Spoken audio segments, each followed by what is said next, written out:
So friends, good morning. Once again, welcome back on my YouTube channel.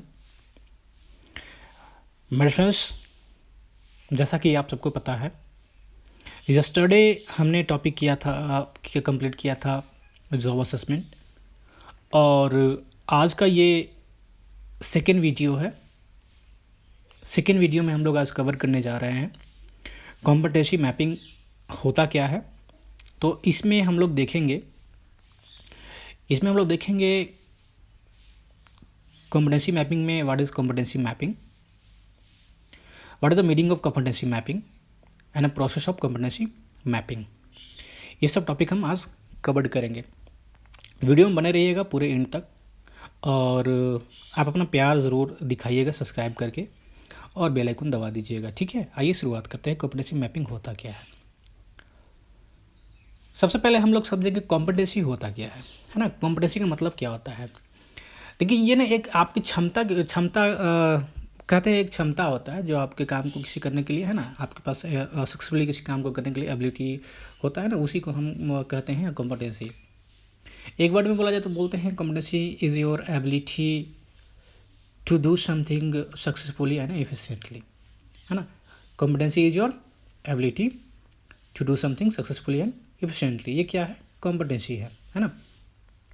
Therefore competency mapping is a simple process of matching your competency with a job role और organisation.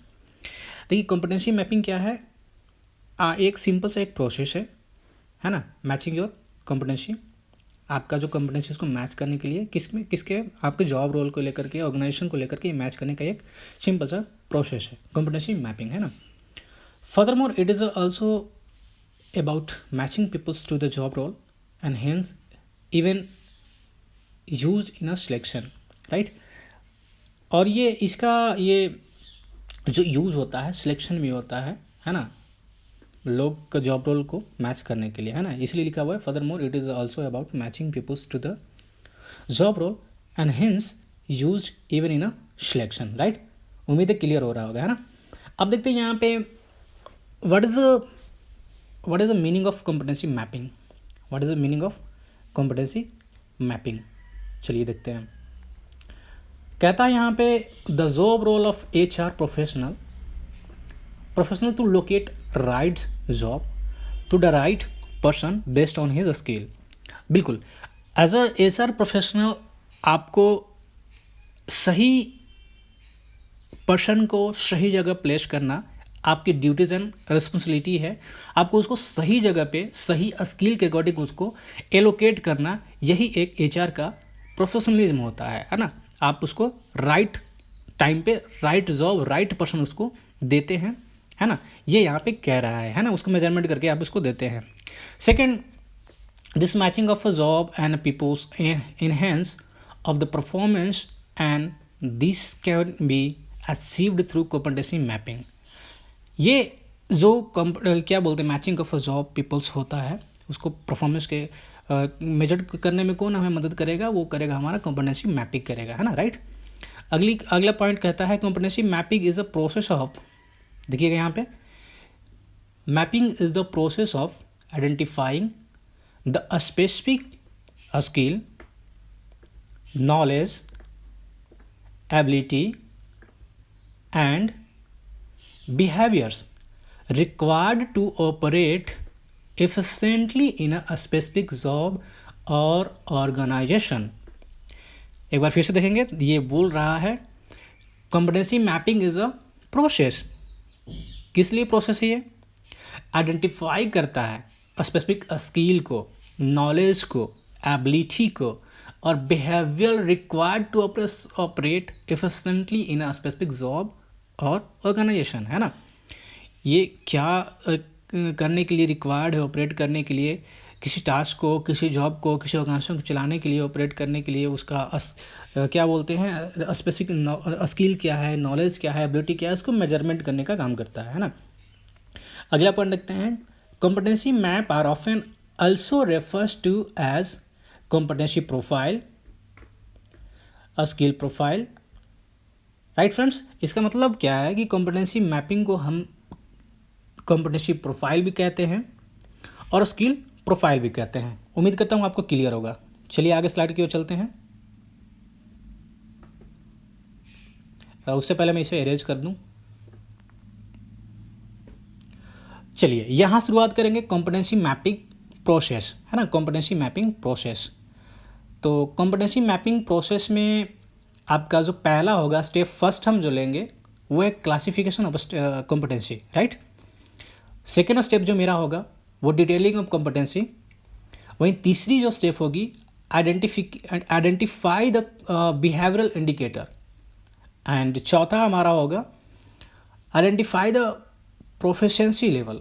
वहीं पांचवा जो last में मेरा जो process होगा competency mapping का वो होगा definition of proficiency level. Clear है। चलिए वन बाय वन हम देखते हैं क्या होता क्या है। तो स्टेप फर्स्ट को देखते हैं जो था हमारा classification of competency. Classification of competency में होता क्या है, ये होता क्या है, ये जनरली द कॉम्पिटेंसी। देखिए मैं आपको यहाँ पे लेके चलूँ। I want to take a pen and this one is I choose the color.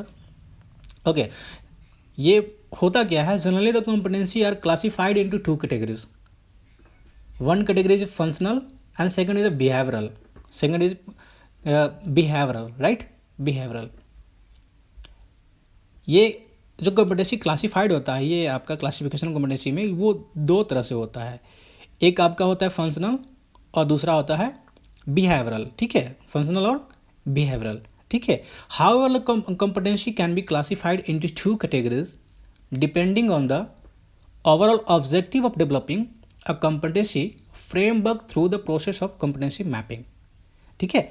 ये एग्जाम्पल के थ्रू हम लोग समझते हैं। एग्जाम्पल के थ्रू देखेंगे तो यहाँ पर लिखा हुआ है an organization that has decided to focus on enhancing customer experiences many classified as a category of a competency as a customer centricity, ठीक है।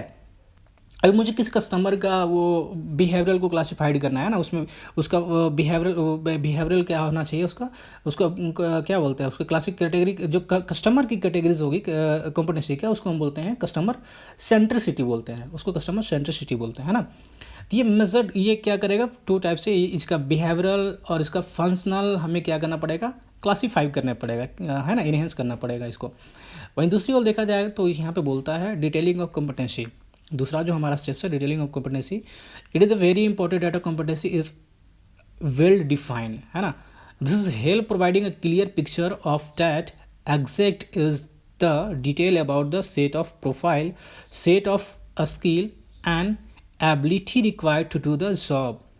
लाइक जैसे मान लो यहाँ पे जो ये आपको क्या करना है, उसका डिटेल्ड करना है ना, उसको डिफाइन करना अच्छे तरीके से। मान लो आपको कोई सेल्स पर्सन हायरिंग कर रहा है, हायर करना है, ठीक है, आपको कोई सेल्स पर्सन हायर करना है, तो आपके पास एक क्लियर पिक्चर होना चाहिए, एक क्लियर प्रोफाइल होना चाहिए, उसका क्लियर आपके पास उसकी एबिलिटी, उसके स्किल के एक क्लियर पिक्चर होना चाहिए, है ना। लाइक मुझे कोई सेल्स पर्सन हायर करना है तो ऑब्वियसली उसके पास कन्विंसिंग स्किल होना चाहिए।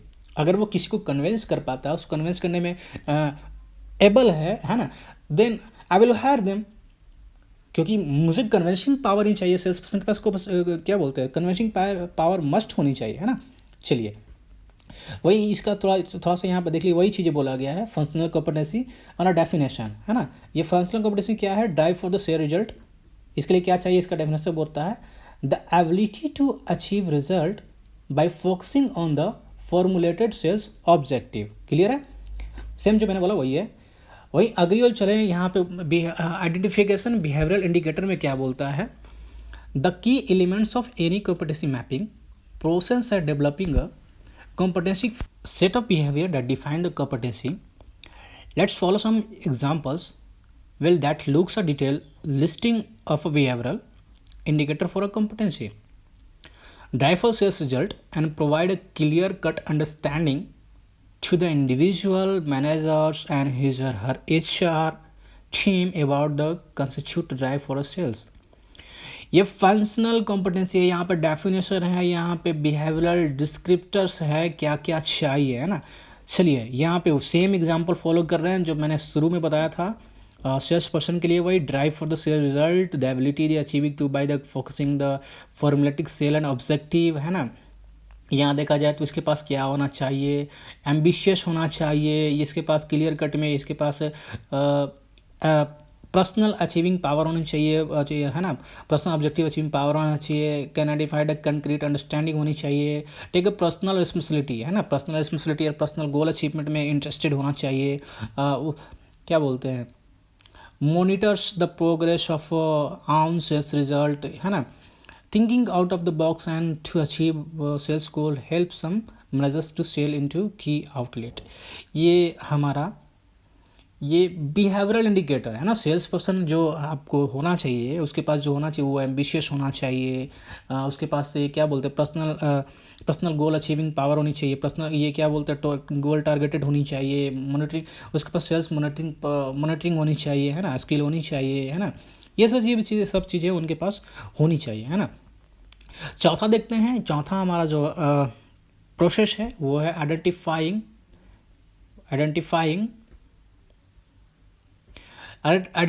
Proficiency level.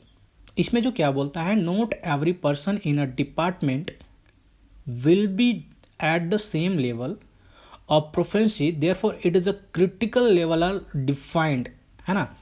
Notice the learned desired in the competency mapping process that proficiency levels are desired proficiency level, as that the moment you don't know that what proficiency level you implies actually are है ना।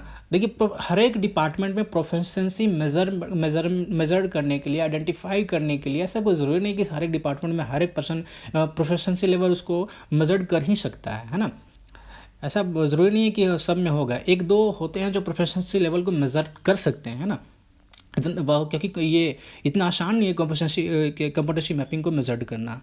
इन the same example how we can add desired proficiency level, Salesforce to give you an insight of sales for A to 5 is used, where 5 is the maximum number of a proficiency, as a 1 is the minimum level है ना।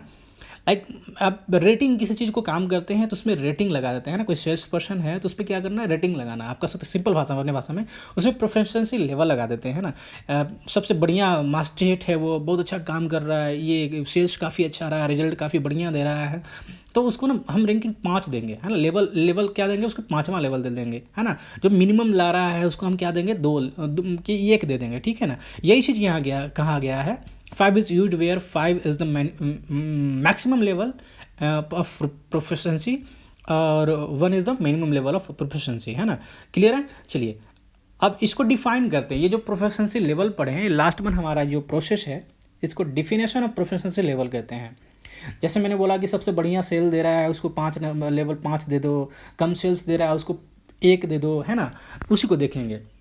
तो उसको देखने के लिए देखते हैं, यहाँ पे हम बात करें तो लेवल फर्स्ट जो देंगे हम जिनको, देखिए लेवल फर्स्ट जो देंगे ये क्या है, निवाइस है, यानी कि नया है, ये क्या है, नया पर्सन आया है, और ये क्या कहता है, is struggling is demonstrating relevant behaviour of competency. ये नया पर्सन आया है जो स्ट्रगल कर रहा है ना, लाइक स्ट्रगल कर रहा है।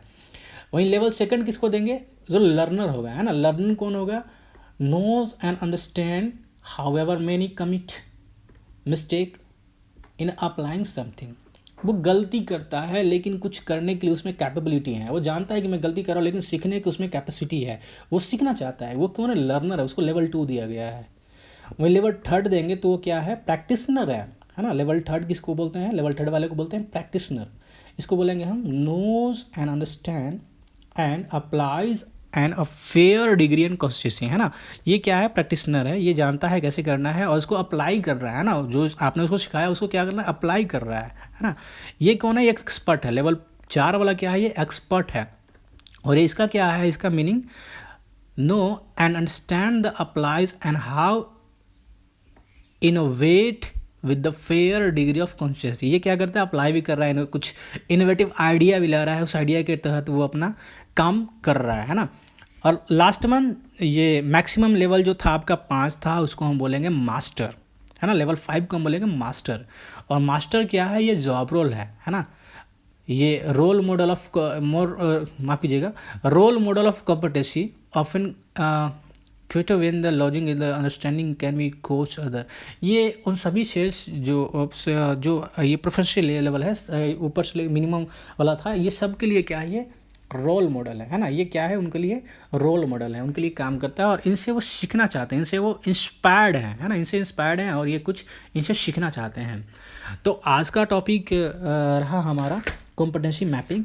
उम्मीद है आप सबको सिंपल भाषा में, है ना, आपको समझ में आ रही होगी। और भी आप डिटेल में कॉम्पिटेंसी मैपिंग पढ़ना चाहते हैं तो कमेंट कीजिएगा, मैं आपको इसको डिटेल में लेके चलूँगा कॉम्पिटेंसी मैपिंग को कि और होता क्या है। और साथ ही साथ यहाँ तक आ गए हैं तो मैं आपको बताते चलूँ, अगला जो मेरा टॉपिक होगा वो होगा हमारा ट्रेनिंग नीड असेसमेंट। अगला टॉपिक होगा मेरा ट्रेनिंग नीड असेसमेंट, काफ़ी महत्वपूर्ण है, तो ज़रूर वीडियो देखिएगा और इस वीडियो को लाइक और शेयर ज़रूर कीजिएगा। और फिर मिलते हैं हम नए वीडियो के साथ, तब तक के लिए धन्यवाद, थैंक यू।